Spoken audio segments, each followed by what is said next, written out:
Good morning. This is Grateful Ed. Hope you're having a great day. I want to say hello to everybody.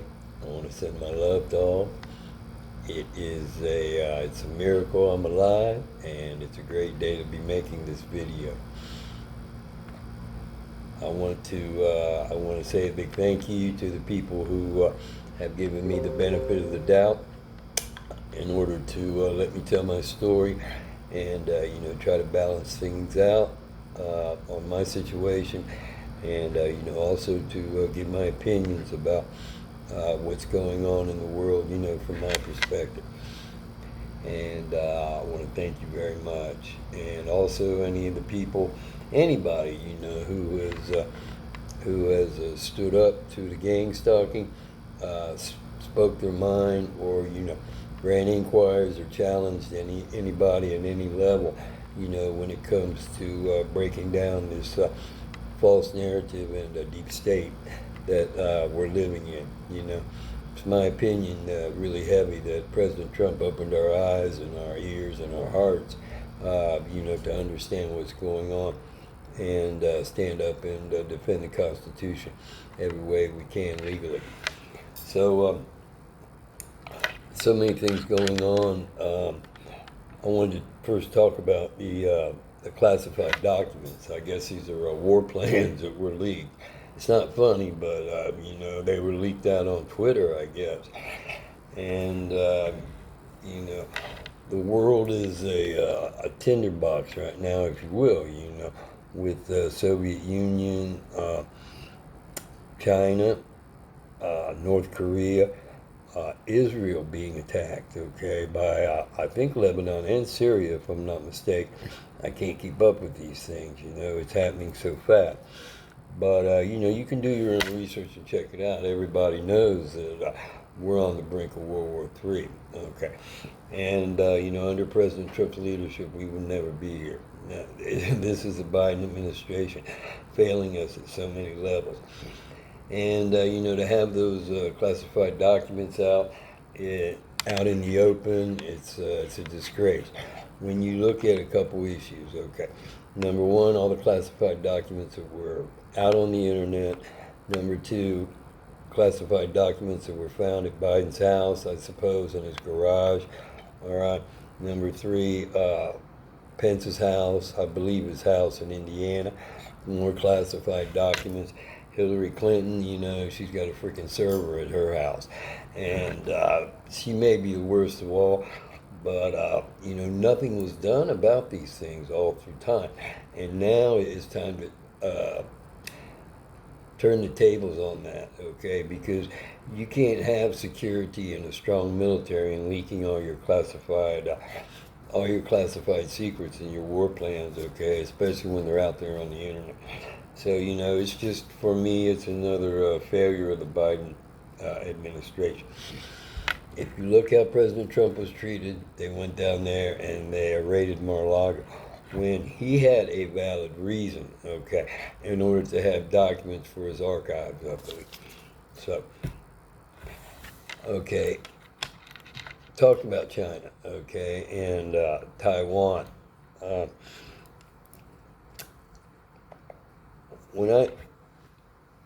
Around 83, I guess, when I joined the Air Force, we had SR-71, and I didn't know about a lot of things. You're new to the military, and you kind of learn as you go, right?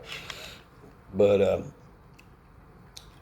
one of our bosses, Bembry, Master Sergeant Bembry, he had mentioned SR-71 takes off, and when it takes off, it's going to make a lot of noise, okay? Sometimes break the sound barrier, and you're going to know. Anyway, SR-71 took off one day, and he said, "Oh, they're probably going on a mission over China." Okay, so I didn't know about these things. All right, that was one part of what was going on, and the other part of it was, I understood that we had done foreign military sales to Taiwan. Okay, and I don't know any history about Taiwan. I just want to say what I know, as I came along. The thing about it is they were separated from mainland China, and it's got to be for a reason. Okay, and of course, if you're going to escape the regime or if you're going to escape the Communist Party, you have to do something. Okay, you got to get away, right? So, my thought is perhaps these are the original Chinese culture, or they're trying to protect that, stay away from the communism, get away from the communism. Because the whole rub has been the whole time that China has declared that that's their territory. When, the United States backs Taiwan with foreign military sales and support. And, you see the GOP right now speaking to them because things are so, they're doing military live fire exercises out in the South China Sea. So I'm just saying that that's a real thing, and because of the protection of the shipping lanes, that thing's been coming for a long, long time, and it looks like it's here, So, like I said, the classified documents were leaked, but at least, you've got the GOP talking to the president of Taiwan, and, we'll see what happens. But it's a very, very dangerous situation right now. And I don't see Biden taking the lead on the leadership role that America should play right there. So, I got a note here. It's about the human smuggling, and the human smuggling trade. So, when I was recovering from surgery, there was all kinds of things going on in the world, under the Obama administration.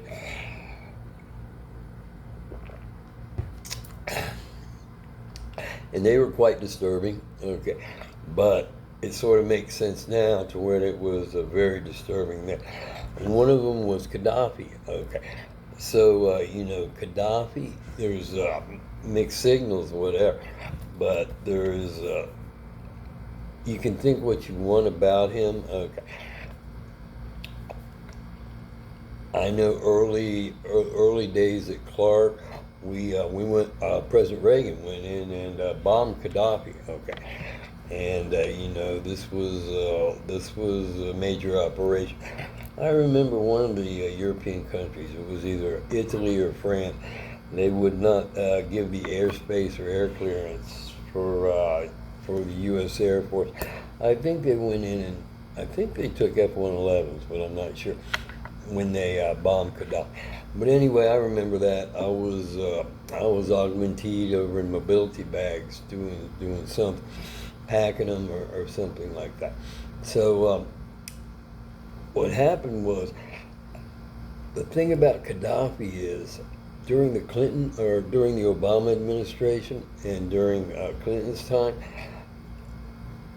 when they went in and took him out, okay, they always portrayed him to be the bad guy.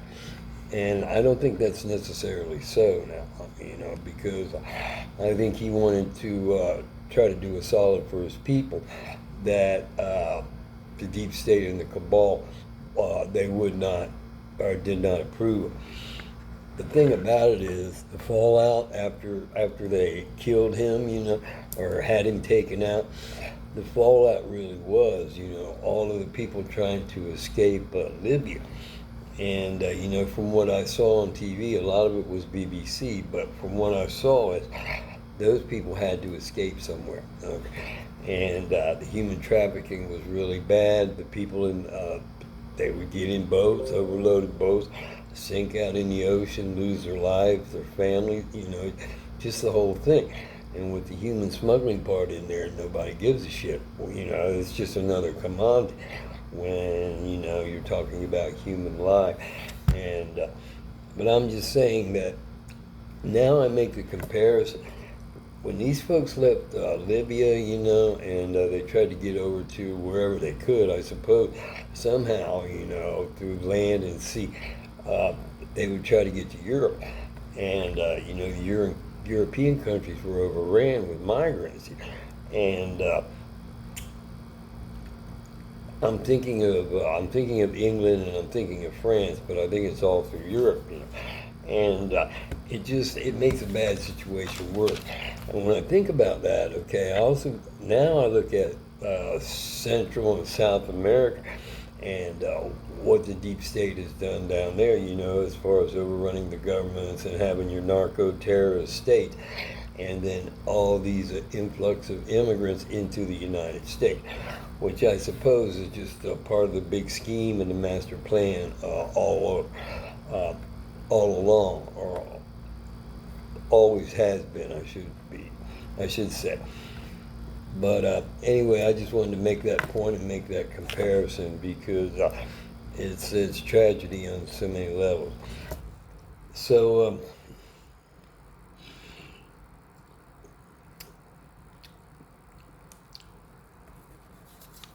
I'm going to skip that one. You hear a lot about, I'm going to talk more about President Trump and this Bragg investigation and indictment. But you hear a lot of times people talking about Soros-backed prosecutor, Soros-funded Congress, Soros-backed prosecutor, Soros-backed judges. Okay, that's a common theme that you hear on different platforms, maybe not on the mainstream media, but it's a real thing, where all that money is funded or funneled in. So I'm saying that these are manipulated so the people that they want in those positions, that's who they put in there. The ones that they feel that they have their allegiance for deep state and deep state activity, in order to manipulate cases and manipulate laws the way they are written, the way to deceive people and keep them off balance when it comes to their governance, at whatever level. Now, I'm talking about local and state and federal. Okay, and it's not just your politicians. You're into the legal system, the judges, and administrators, and then financiers, the bankers, of course. But the every aspect. You look at Silicon Valley, and then the interaction with the government as far as influencing things on TikTok and Facebook and Twitter, all these things, as far as trying to keep our First Amendment rights suppressed. So, you hear more and more about it. And it brings me back to my point, which is, from my recollection, President Trump did not, he funded his own campaign, and because once they pour that money or pump that money into your program or campaign or what, they own you. Okay, they own you, and they expect for you to do exactly what they say. Okay, whether it be right or wrong or indifferent, it is. It's sad, but the good news is I believe that's coming to an end. Okay, so. The other thing I wanted to talk about today is President Trump, and once we had this corona outbreak. Okay, I won't get into a lot of it, but one point I wanted to make is he did everything in his power, okay, to try to limit the disease. Excuse me. And, he put travel bans of foreign countries, certain countries, who had bigger outbreaks of the virus and everything. But I remember this in my point. There was a lot of issues going on in California, and, he sent the Mercy ship out there and to try and help, to do what they could. And I remember Gavin Newsom, the governor of California, they rejected it, So, that just goes to show, when you've got a pawn or a puppet in there, if they, a plausible solution, a viable solution, you hand it to them and they'll still reject it. Okay, they'll still reject it because they don't have the people's best intentions at heart. You know, so I just wanted to make that point. You know, and the last thing I want to talk about is there's a real juicy story. This one's great. I got to bring it up. I don't have a lot of facts, but you know, if you Google Leonardo DiCaprio, uh, federal testimony. Okay, he gave testimony on, and a lot more people know about this than me. Press Michael, he's a rapper. You know, I don't know his work and shit. But anyway, the thing is, it was testimony against this Malaysian financier, this Mr. Love. Okay, now these guys are filthy rich, you know, and you know the testimony was that he wanted to funnel in around $20 million into Obama's campaign, and the way he would do that is I guess he financed one of DiCaprio's movies, okay, The Wolf of Wall Street. But he got to know the movie stars and rappers and shit, so he could, I guess, get in with the political scene and be an influencer in order to pump this Chinese money in. And you know, it just shows a tactic. My point is, okay, when it comes to campaign finance, and you know how they pump the money in from China, how they'll use their fixers, if you will, and then you know use these stars or celebrities who would have access or give them access to the president or high level people. Okay, but I mean, you'll never ever hear that on the mainstream media. Okay, but if you take a look at it, it's juicy, man. It's a great story because you've got Leonardo DiCaprio, you got this Press Michael, you've got they tried to call in President Obama and President Trump. President Trump is involved some way in, not on campaign finance, but he tried to get in to influence a case on another Chinese billionaire that I can't pronounce his name. But anyway, it's in there. And then you got Steve Wynn involved. But, okay, I mean, these guys let a fart. You know, some kind of big star makes a fart or lays a turd, something like that. It's going to be on the movie. You know, it's going to be on mainstream media.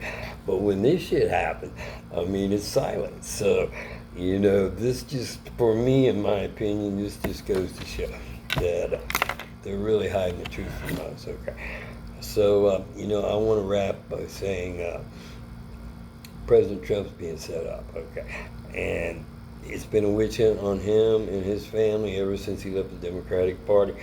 But, you know, there's no doubt in my mind, you know, he's going to be a lot stronger. He's going to turn this on the Democrats and all the Republicans who sold him out, okay? He will be the nominee for president again, okay? And they're really going to look really foolish because there's no case against him. You know, I was watching Mark Levin last night, and he did a really good job of breaking down why they really don't have anything. It's all smoke and mirrors when it comes to this indictment. But you know, the never-ending saga. I mean, Trump's going to end it, and when he ends it, they're going to look awful foolish, you know, because they have nothing to stand on. So that's what I have for today. Thank you very much. Have a great day. God bless you. God bless America, and keep on keeping on.